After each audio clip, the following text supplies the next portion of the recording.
할렐루야. 이 시간 하나님에 대하여 살려 함이라는 제목으로 말씀을 전하겠습니다. 모든 사람은 태어남과 죽음을 겪습니다. 한 생명이 어머니의 몸에서 세상으로 나옵니다. 그리고 그 한 생명이 이제 갓난 아기 때부터 장성한 어른에 이르기까지 한 주어진 삶을 살아가게 됩니다. 중요한 것은 우리의 인생의 기한이 얼마인지 우리는 알 수 없으나 분명한 것은 우리 모든 사람에게는 태어남이 있다면 그 삶의 죽음을 반드시 맞이하게 된다는 겁니다. 한 생명의 태어남은 기쁨을 줍니다. 우리가 태어났을 때 우리의 부모님이 기뻐했을 것이고 우리의 자녀들이 태어났을 때 부모된 우리가 기뻐했습니다. 앞으로 이제 또 어른이 되고 결혼하여서 더 가정을 이룰 우리 청년들이나 또 우리 주일학교 학생들도 나중에 여러분들이 결혼하고 자녀를 낳았을 때 한 생명의 태어남이 얼마나 큰 기쁜 일인가를 경험하게 될 것입니다. 하지만 반면에 한 사람의 죽음은 어떻습니까? 슬픈 일이요, 마음 아픈 일입니다. 아무리 이 땅에서 한평생 잘 살다가 죽는다 할지라도 한 생명의 죽음은 또 다른 사람과의 이별을 뜻하는 것이기 때문에 그 한 사람의 생명의 죽음은 참 마음 아픈 일이요, 슬픈 일입니다. 이처럼 생명의 탄생과 죽음이 상반된 그런 감정을 갖게 합니다. 왜 이렇다면 왜 이렇게 한 생명의 태어남과 한 생명의 죽음이 서로 다른 감정을 갖게 하는 겁니까? 생명은 우리에게 소망을 주지만 죽음은 우리에게 절망을 주기 때문입니다. 이것은 지금 내가 죽음을 맞이하고 있는 입장이든 죽음을 맞이하고 있는 사람을 지켜보는 입장이든 똑같습니다. 우리의 인생의 끝에 삶의 기한이 있고 누구나 죽음을 겪는다는 것을 우리가 안다면 어떻게 보면 우리의 짧고 짧은 이 삶이 누군가에게는 헛된 것처럼 느껴질 수가 있고 또 다른 누군가에게는 내가 원하는 바 목적을 이루기 위하여 이 짧은 삶에 최선을 다해 살아가야 되는 그런 삶으로 여겨질 수 있습니다. 하지만 중요한 것은 누구나 삶의 끝이 있고 그 끝에 다다랐을 때는 절망을 느끼기 마련이라는 것입니다. 내가 많은 것을 이루었다 할지라도 죽으면 모든 것이 헛되기 때문입니다. 내가 아무것도 이루지 못했다라고 생각할지라도 죽는 그 순간에는 많은 것을 이루었든지 이루지 못했든지 똑같음을 누구나 깨닫게 됩니다. 그렇기 때문에 삶의 죽음을 맞이하는 그 순간 누구나 절망과 아픔과 슬픔을 겪게 된다는 겁니다. 그리고 누구나 죽음을 두려워합니다. 죽음의 때가 다가올수록 가지게 되는 절망감은 매우 큽니다. 그렇게 사람들이 죽음으로 인해서 마음 상하기도 하고 절망하기도 하고 두려워하기도 합니다. 무엇보다 이러한 절망과 두려움, 슬픔과 아픔, 우리가 겪는 이유는 무엇입니까? 죽음 앞에서 이 모든 감정을 우리가 갖게 되는 이유는 무엇입니까? 바로 한 사람의 죽음이 죄라는 하나의 결과를 우리에게 보여주기 때문입니다. 구원받은 믿음의 성도도 육신의 삶에 분명한 끝이 있습니다. 우리가 영원히 산다고 해서 지금 우리가 입고 있는 이 육신의 몸으로 영원토록 사는 것이 아닙니다. 이 육신은 결국 흙으로 돌아갈 수밖에 없습니다. 왜냐하면 아직까지 이 우리가 입고 있는 육신은 죄악된 육신이요 불완전한 육신이기 때문입니다. 우리가 영원토록 산다는 것은 어떠한 부분에서 영원토록 사는 겁니까? 1차적으로는 우리의 영혼이 영원토록 사는 겁니다. 그리고 우리의 육신 또한 영원토록 살게 되는 때가 이릅니다. 그때가 언제입니까?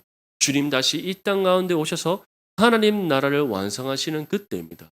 그날이 이르기 전까지 구원받은 믿음의 성도는 이 땅에서의 삶을 마친 후에 우리의 영혼이 하나님의 나라에서 영원한 삶을 살게 되고 썩고 부패할 우리의 육신은 흙으로 돌아가게 됩니다. 그렇기에 우리는 한 가지 사실을 깨닫게 됩니다. 어느 누구도 죽음이라는 결과를 피할 수가 없다. 그리고 이 죽음이라는 결과는 우리의 죄로 인해 주어진 결과라는 사실입니다. 로마서 5장 12절 말씀에 그러므로 한 사람으로 말미암아 죄가 세상에 들어오고 죄로 말미암아 사망이 들어왔나니 이와 같이 모든 사람이 죄를 지었으므로 사망이 모든 사람에게 이르렀다. 분명히 기억하십시오. 죄는 사망이라는 결과를 우리에게 가져왔습니다. 하지만 예수님께서 우리에게 베푸르신 구원은 영원한 삶이라는 결과로 우리에게 주어졌습니다. 구원받은 믿음의 성도는 이처럼 죄는 사망이라는 결과를, 믿음과 구원은 영생이라는 결과를 가져온다는 것을 알고 있습니다. 그리고 우리는 이 두 가지의 결과를 함께 경험함을 알고 있습니다. 우리의 삶이 끝나는 그 순간 육신은 죄로 인해 사망에 이르지만 우리의 영혼은 믿음과 구원으로 인해 영원한 삶으로 이르기 때문입니다. 하지만 세상에 속한 사람들은 어떻습니까? 이 결과를 알고 있습니까? 이 결과가 무엇으로 인해 주어진 것인지를 그들은 알고 있습니까? 그렇지 않습니다. 그들은 자신들에게 범죄하지 않았다고 생각합니다.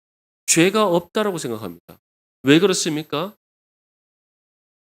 자신들은 범법한 일이 없기 때문이라고 생각하기 때문입니다. 물론 우리가 사회적으로 도덕적으로 범죄를 행한 사람, 그래서 형량을 살았는 사람, 실제적으로 그들이 범죄로 인하여서 형량을 살고 죄라는 하나의 분명한 낙인이 찍혀 있는 사람, 그런 사람이 아닌 일반 보통 사람들이라면 자신이 죄가 있다고 생각합니까?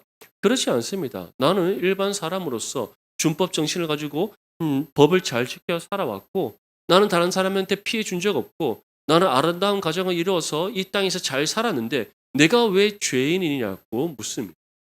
그렇게 그들은 죽음은 그냥 당연한 결과이지 이것이 죄로 인해서 우리에게 주어지는 결과라고 생각하지 않는다는 겁니다. 하지만 성경은 우리에게 무엇이라고 말씀합니까?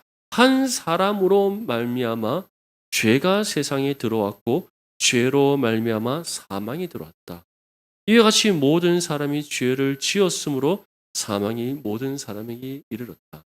다시 말해 사망이라는 것, 죽음이라는 결과는 죄로 인해 우리에게 주어진 삶의 결과라는 것을 성경은 분명히 우리에게 전합니다. 그리고 구원받은 우리는 이 사실을 아는 하나님의 자녀들입니다.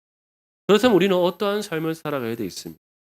유한한 이 땅에 목숨 거는 것이 아니라 소망을 두는 것이 아니라 우리에게 주어진 영원한 삶인 하나님의 나라의 소망 굳게 붙잡고 우리를 구원하신 하나님을 위하여 우리가 온전한 신앙의 삶을 살아감이 마땅한 줄 믿습니다.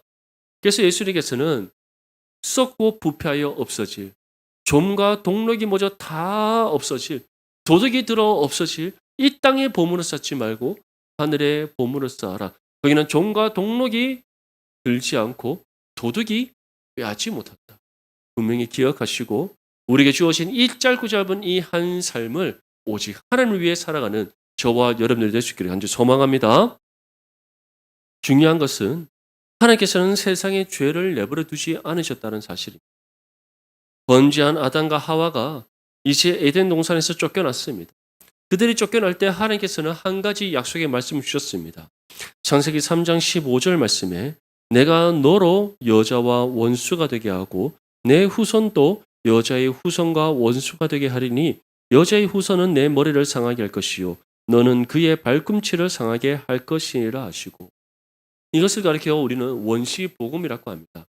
하나님께서 가장 먼저 가장 첫 번째로 주신 바로 복음, 하나님께서 우리에게 주신 구원에 대한 예언의 말씀이기에 우리는 이 말씀을 가리켜 원시 복음이라고 합니다. 이 예언의 말씀은 무엇을 우리에게 보여주고 있습니까? 바로 예수님의 십자가의 죽음과 부활, 그것으로 인해서 하나님께서 이루실 일들이 무엇인가를 우리에게 보여주고 있습니다. 먼저 뱀은 어떻게 한다고 우리에게 전하고 있습니까? 여자의 후손의 발꿈치를 상하게 한다고 우리에게 전합니다. 여자의 후손의 발꿈치를 상하게 하는, 이것이 무엇을 의미하는가? 바로 예수님의 십자가 죽음을 의미합니다. 예수님 십자가 죽음, 세상의 모든 죄를 짊어지시고 자신을 하나님의 거룩한 화목제물로 드리심으로써 희생 제사를 이루신 예수님의 십자가 죽음, 그것이 바로 뱀이 여자의 후손의 발 뒤꿈치를 무는 겁니다.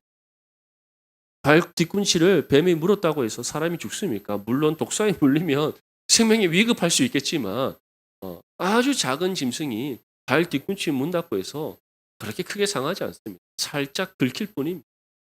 이와 마찬가지로 예수님의 십자가의 죽음은 실제로 예수님의 생명을 빼앗는 것이 아니라는 겁니다. 예수님께서 세상의 모든 죄를 짊어지시고 십자가의 형벌을 통해 죽음을 감당하셨는데 이것이 뱀은 스스로 이겼다라고 승리를 이루었다라고 생각했지만 실제적으로는 바로 여인의 후손의 발 뒤꿈치를 문 것밖에 되지 않았다는 겁니다. 왜냐하면 예수님께서는 십자가의 죽음으로 끝나지 않고 어떻게 하셨습니까? 약속대로 3일 만에 부활하셨기 때문인 줄 믿습니다. 그래서 예수님의 부활이 무엇을 의미합니까? 바로 여인의 후손이 뱀의 머리를 상하게 한 거예요. 뱀의 머리를 상하게 한다는 것은 발로 뱀의 머리를 찍어 눌려서 완전히 죽여버리게 했다는 것을 뜻하는 겁니다. 결국 누가 이긴 겁니까? 뱀이 이긴 것이 아니라 여인의 후손으로 이 땅 가운데 오신 우리 주 예수 그리스도께서 승리를 이루셨음을 뜻하는 겁니다. 믿습니까? 왜 하나님께서는 왜 지금 에덴 동산에서 쫓겨날 아담과 하와에게 이 말씀을 주셨습니까? 너희는 실수하고 범죄하여서 에덴 동산에서 쫓겨나고 전적으로 타락하고 부패한 인간이 되었을지 모르나 완전하신 하나님께서는 이 세상을 사랑하사 독생자를 이 땅 안에 보내셔서 우리를 구원하실 것이다라는 바로 하나님의 마음을 우리에게 나타내 보이셨던 겁니다. 이 말씀대로 말씀이 육신이 되어 이 땅 가운데 오신 줄 믿습니다. 하나님께서 세상을 이처럼 사랑하사 독생자 예수 그리스도를 보내셨고 우리 주 예수 그리스도께서 하나님 뜻에 순종하여 말씀이 육신되어 이 땅 가운데 오셔서 세상의 모든 죄를 짊어지시고 십자가의 죽음을 감당하심으로 우리 죄 문제를 해결하신 줄 믿습니다. 그리고 약속대로 3일 만에 부활하심으로써 구원을 이루셔서 이제 누구든지 예수님을 믿음으로 구원받는 하나님의 은혜가 우리 가운데 주어진 줄 믿습니다. 이처럼 하나님께서는 우리를 죄 가운데 머물러 두게 하시지 않고 우리를 구원하시기 위해 이 예언의 말씀을 주셨고 이 말씀대로 구원을 이루셔서 우리를 하나님 자녀되게 하신 줄 믿습니다. 그래서 예수님께서 이루신 이 구속의 성취를 통해 이제 구원의 문이 열렸습니다. 이 문을 통과하기 위해서는 한 가지가 필요합니다. 그 한 가지가 바로 예수님을 믿는 겁니다. 그런데 이 예수님을 믿음이 우리 스스로 가능한 일입니까? 만약에 우리가 스스로 예수님을 믿을 수 있었다면 말씀이 필요 없었을 겁니다. 우리가 스스로 예수를 믿어 구원받을 수 있었다면 우리가 복음을 들을 이유도 없었을 것입니다. 전도할 이유도 없습니다. 누구나 스스로 구원받을 수 있다면, 누구나 스스로 믿음을 얻어 구원받을 수 있다면 말씀도 필요 없고 우리가 복음을 전할 이유도 없고 또는 복음을 들을 이유도 없는 겁니다. 하지만 누구도 스스로 믿음을 가질 수 없고 누구도 스스로 구원에 이를 수 없습니다. 왜냐하면 우리는 전적으로 타락하고 부패하였고 우리가 가진 죄로 인해 하나님과 우리의 관계가 단절되어서 하나님을 찾고자 하나 찾을 수 없고 하나님을 찾고자 하는 마음도 없고 하나님을 알려고 하는 그런 마음조차 우리는 가질 수 없는 죄인이기 때문입니다. 그렇게 하나님께서는 복음을 들음으로 믿음을 얻어 구원받는 바로 이 구원의 원리를 우리에게 제시하셨고 먼저 구원받은 우리에게 땅끝까지 이르러 예수 그리스도의 복음을 증거하여 하나님 예배하신 영혼들이 말씀을 들음으로 믿음으로 구원받게 하는 그런 은혜를 우리로 하여금 베풀어 주도록 하고 있는 겁니다. 사랑하는 성도 여러분, 이처럼 어느 누구도 스스로 믿을 수 없고 스스로 구원에 이룰 수 없습니다. 이것은 우리 또한 마찬가지입니다. 우리 또한 복음을 들음으로 믿음을 얻은 줄 믿습니다. 아멘. 우리 또한 스스로 믿고자 믿은 것이 아니라 하나님께서 정하신 때에 우리를 찾아오셔서 복음을 듣는 가운데 믿음을 주셔서 예수 그리스도를 믿어 구원받게 하신 줄 믿습니다. 그렇기에 구원은 하나님께서 우리에게 베푸르신 은혜의 선물인 겁니다. 이 사실을 믿는다면 정말 우리를 구원하신 하나님께 날마다 감사와 영광과 찬송을 올려드리는 저와 여러분들의 삶이 될 수 있기를 간절히 소망합니다. 이에 대해서 오늘 본문 말씀은 다음과 같이 전합니다. 15절에서 16절 말씀 우리 함께 읽겠습니다. 시작. 우리는 본래 유대인이요 이방 죄인이 아니로되 사람이 의롭게 되는 것은 율법의 행위로 말미암음이 아니요 오직 예수 그리스도를 믿음으로 말미암는 줄 알므로 우리도 그리스도 예수를 믿나니 이는 우리가 율법의 행위로서가 아니고 그리스도를 믿음으로써 의롭다함을 얻으려 함이라. 율법의 행위로서는 의롭다함을 얻을 육체가 없느니라. 아멘. 바울이 우리에게 무엇이라고 전합니까? 사람이 의롭게 되는 것은 무엇으로 인한 것이 아니다? 율법의 행위로 인한 것이 아니다. 다시 말해 지금 유대인들이 말하듯이 율법의 행위로 구원받는 것이 아니다라는 것을 바울은 전하는 겁니다. 이 율법의 행위, 율법의 준수에 관련된 문제는 초대교회 안에서 계속해서 반복적으로 일어났습니다. 사도 바울이 1차 선교 여행을 마치고 다시 수리아 안디옥으로 돌아왔습니다. 그래서 바나바와 바울이 지금까지 그들 가운데 하나님께서 함께 하셨던 일들, 1차 선교 여행 때 하나님께서 어떠한 구원의 역사를 이루었는지를 수리아 안디옥 교회 성도들과 함께 나누었습니다.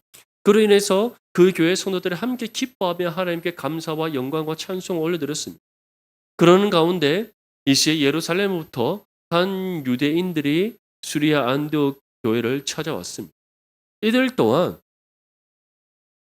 예루살렘 교회를 이루고 있던 한 성도들이었고 베드로가 전한 복음을 듣고 믿음으로도 구원받은 사람들 중 하나였습니다. 근데 이들이 수리아 안디옥 교회를 왔더니 어떠한 모습을 띠고 있습니까? 디아스포라 유대인 중에 구원받은 성도들도 있고 이방인 중에서 구원받은 성도들이 있는 겁니다. 다시 말해 유대인과 이방인이 함께 섞여 한 몸이는 공동체를 이루고 있었습니다. 근데 여기서 한 가지 문제가 있었던 겁니다.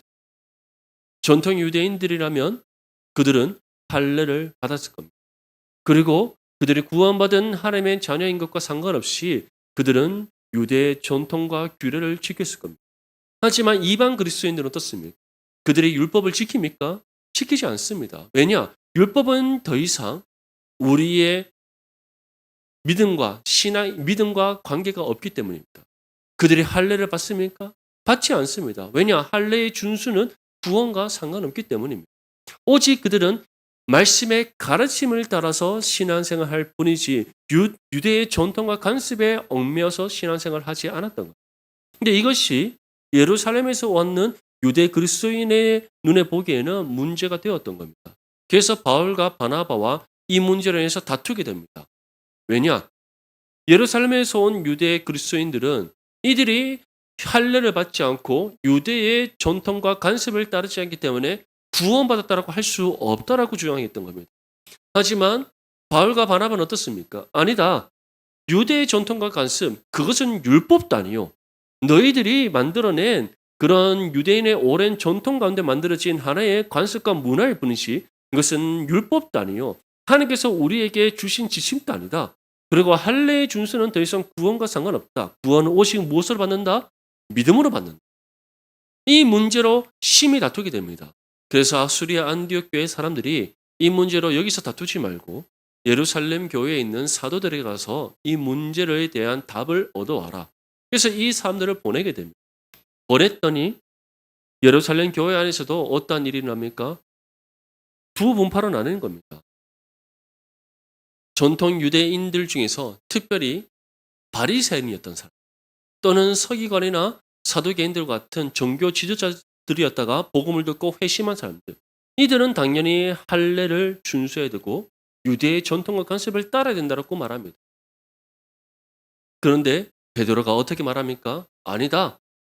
내가 고넬료라는 그 로마 백부장 집에 가서 복음을 전했더니 할례를 받지도 않았고 그들은 유대의 전통과 관습을 따르지도 않고 그것이 무엇인지조차 알지 못하는데 단지 복음을 듣는 가운데 성령께서 역사하셔서 그와 온 집안의 식구들이 다 구원받더라. 그렇기 때문에 오직 무엇으로 구원받는다? 예수 그리스도를 향한 믿음으로 구원받는다. 아멘. 그래서 바울이 이 갈라디아 교회 안에서 일어나고 있는 이 문제에 대해서도 동일하게 말하고 있는 겁니다. 율법의 행위로 구원받는 것이 아니다. 오직 무엇으로 구원받는다? 예수 그리스도를 믿는 믿음으로 말미암는 줄 아노라. 우리도 그리스도 예수를 믿나니 이는 우리가 율법의 행위로서가 아니고 그리스도를 믿음으로써 의롭다함을 얻으려 합니다. 이처럼 율법의 행위로서는 구원받는 받을 수 없습니다. 어느 누구도 율법의 행위로 구원받을 수 없습니다. 만약에 율법의 행위로 구원받을 수 있었다면 우리 주 예수 그리스도께서 이 땅 가운데 오실 이유가 없었습니다. 히브리서 11장에는 어떻게 우리에게 전하고 있습니까? 노아도 믿음으로 구원받았고 아브라함도 믿음으로 구원받았고 이삭도 야곱도 우리의 모든 믿음의 선진들이 다 믿음으로 구원받았다. 그래서 하나님께서 아브라함에게 주셨던 약속의 말씀, 너로 큰 민족을 이루게 하겠다. 믿음의 조상이 되게 하겠다. 그것이 무엇을 의미하는 겁니까? 육신의 혈통으로 이 아브라함의 계보를 이뤄가신 것이 아니라 갈대아 우르에서 하나님을 알지 못한 채, 하나님이 누구인지조차 알지 못한 채 갈대아 우라는 그 땅에 살고 있던 아브라함을 부르셔서 아브라함이 아브라함 되게 하신 하나님께서 이제 아브라함이 하나님을 향한 그 믿음의 계보를 이어가게 하심으로써 구원받은 모든 성도들이 더불어 아브라함의 그 믿음의 계보 안에 속하는 존재가 되게 하신. 그래서 오직 믿음으로 구원받음을 우리에게 말씀하셨던 겁니다. 사랑하는 성도 여러분, 이처럼 아브라함도 믿음으로 구원받았습니다. 구약의 모든 믿음의 선진들도 믿음으로 구원받았습니다. 또한 사도들을 비롯한 모든 우리 믿음의 선진들이 다 예수 그리스도를 믿음으로 구원받았습니다. 그렇기 때문에 율법의 행위로서 구원받는 것이 아니라 오직 한 가지 한 믿음으로 구원받기에 우리는 어느 누구도 자랑하지 못하고 오직 하나님께 감사함으로 영광 올려드림이 마땅한 줄 믿습니다. 그래서 무엇이라고 전하고 있습니까? 율법의 행위로서는 의롭다함을 얻을 육체가 없는. 율법의 행위로서는 의롭다함을 얻을 육체가 없다. 그렇기 때문에 우리가 이 땅에서 무엇을 이루며 살아왔든지, 우리가 이 땅 안에서 무엇을 얻었든지, 무엇을 우리가 가졌든지 상관없이 어느 누구도 자랑치 못한다는 사실을 기억할 수 있기를 바랍니다. 내가 가진 건강, 내가 가진 가족들, 내가 가진 여러 많은 사람들의 관계들, 또는 내가 가진 재물들, 물질들, 내가 가진 모든 교육에 관한 부분들, 이 모든 것들 다 누가 주신 것입니다. 하나님께 주신 은혜인 줄 믿습니다. 그리고 우리에게 주어진 구원 또한 하나님께서 우리에게 값없이 베풀어 주신 은혜의 선물입니다. 그렇기 때문에 우리에게서 난 것이 아무것도 없기 때문에 누구도 자랑치 못합니다. 오직 하나님의 은혜라는 고백만이 우리가 드려됨이 마땅한 줄 믿습니다. 로마서 1장 17절 말씀에는 복음에는 하나님의 의가 나타나서 믿음으로 믿음에 이르게 하나니 기록된 바 오직 의인은 믿음으로 말미암아 살리라 함과 같다. 이처럼 오직 믿음으로 우리는 구원받고 믿음으로 의롭다함을 얻습니다. 그렇기 때문에 누구도 우리의 구원과 믿음과 구원과 의를 자랑하실 수 없습니다. 중요한 것은 하나님께서 우리에게 주신 믿음, 우리에게 주신 구원, 우리에게 주신 그리스도의 의, 이것보다 더 귀하고 값진 것이 있습니다. 어느 것도 세상에 속한 그 어떤 것도 이것보다 더 값진 것이 없습니다. 아무리 많은 재물을 내가 가졌다 할지라도 믿음이 없다면 그 삶의 끝은 사망입니다. 내가 아무리 건강한 육신의 몸을 입고 있다 할지라도 그 건강은 영원하지 않습니다. 누구나 삶의 끝에 죽음을 맞이하게 되고 믿음이 없이 죽는다면 그 삶의 끝은 영원한 사망입니다. 내가 이 땅에서 아무리 부귀와 영화를 누리는 삶이었다 할지라도 남들 갖지 못한 명예가 있었다 할지라도 권력을 갖고 있었다 할지라도 죽으면 모든 것이 헛되고 헛되뿐입니다. 그리고 무엇보다 믿음 가운데 구원받지 못한 사람이라 그 인생의 끝은 영원한 멸망입니다. 그렇기에 내가 세상에서 가진 어떤 것도 하나님께서 우리에게 주신 믿음과 구원과 의보다 값진 것은 없습니다. 그런데 이 가장 값지고 귀한 믿음과 구원과 의가 하나님께서 베풀으신 은혜의 선물입니다. 우리가 어떻게 나의 나됨을 나타내고 내가 가진 지극히 작은 것을 자랑할 수 있겠습니까? 진정으로 구원받은 하나님의 자녀라면 믿음의 겸손함으로 하나님 앞에 나아가야 됩니다. 또한 내가 가진 모든 것이 하나님께 주신 은혜라는 사실을 기억하며 먼저는 하나님을 위해 사용하고 또 하나님을 위해 우리의 삶을 온전히 드림이 마땅한 줄 믿습니다. 우리 본문 17절에서 19절 말씀 함께 읽겠습니다. 시작. 만일 우리가 그리스도 안에서 의롭게 되려 하다가 죄인으로 드러나면 그리스도께서 죄를 짓게 하는 자냐? 결코 그럴 수 없느니라. 만일 내가 헐었던 것을 다시 세우면 내가 나를 범법한 자로 만드는 것이라. 내가 율법으로 말미암아 율법에 대하여 죽었나니 이는 하나님에 대하여 살려 함이라. 아멘. 우리에게 임한 구원은 취소되지 않습니다. 바울이 무엇이라고 전합니까? 그리스도 안에서 의롭게 되려 하다가 죄인으로 드러나면 그리스도께서 죄를 짓게 하는 자냐? 그럴 수 없다. 다시 말해서 우리가 구원받아 하나님의 자녀가 되었는데 우리가 실수하고 또 연약하고 부족하여서 우리가 실수하고 하나님 앞에 죄를 지었다고 해서 우리가 죄인이 되느냐? 그렇지 않다라는 것. 다시 말해 우리의 행위로서 구원받은 것이 아니기 때문에 믿음으로 구원받은 것이기 때문에 무엇보다 우리의 연약함과 부족함을 하나님께서 가장 잘 아시기 때문에 우리가 때로는 육신의 연약함과 부족함 또는 우리의 육신의 죄성으로 인해 하나님 뜻에 불순종하고 우리가 실수하고 잘못을 한다 할지라도 그것을 인해서 구원이 취소되지 않는다라는 겁니다. 만약에 그렇다면 그것은 어떠한 것이다? 예수님께서 죄를 짓게 하는 것과 같다라고 바울은 전하는 겁니다. 예수님께서 죄를 지으실 수 있으십니까? 완전한 하나님이신 예수님께서 어떻게 죄를 지을 수 있습니까? 예수님은 죄를 지을 수도 없고 죄와는 아무런 관계가 없습니다. 완전한 선과 의와 거룩하신 하나님이신 예수님이시기에 죄를 짓지도 못하고 죄를 알지도 못하십니다. 무엇보다 우리의 연약함을 아시는 하나님, 우리의 부족함과 죄성을 아시는 하나님이시기 때로는 우리가 연약하고 부족하여서 죄를 짓는다 할지라도 우리의 구원을 취소하시는 것이 아니라 오히려 우리 안에 계신 성령께서 우리의 신앙의 양심을 불러일으키시고 회개의 심령을 일으키셔서 우리의 죄를 자복하여 회개함으로 회복시켜 주시는 긍휼의 하나님이심을 믿을 수 있기를 소망합니다. 또한 바울이 우리에게 무엇이라고 전합니까? 만일 내가 헐었던 것을 다시 세우면 내가 나를 범법한 자로 만드는 것이다. 다시 말해서 바울은 율법의 행위로 구원받는 것이 아님을 다시금 반복해서 전하고 있습니다. 헐었다는 것은 무엇을 뜻하는 겁니까? 예수 그리스도께서 이전의 모든 율법의 전통과 관습과 규례를 다 허무셨음을 뜻하는 겁니다. 새로운 성전을 세우셨음을 뜻합니다. 그것이 무엇을 의미합니까? 바로 이제는 더 이상 율법의 행위로 구원받는 것이 아니라 예수님을 믿음으로 구원받는 새로운 은혜 언약이 체계되었음을 뜻하는 겁니다.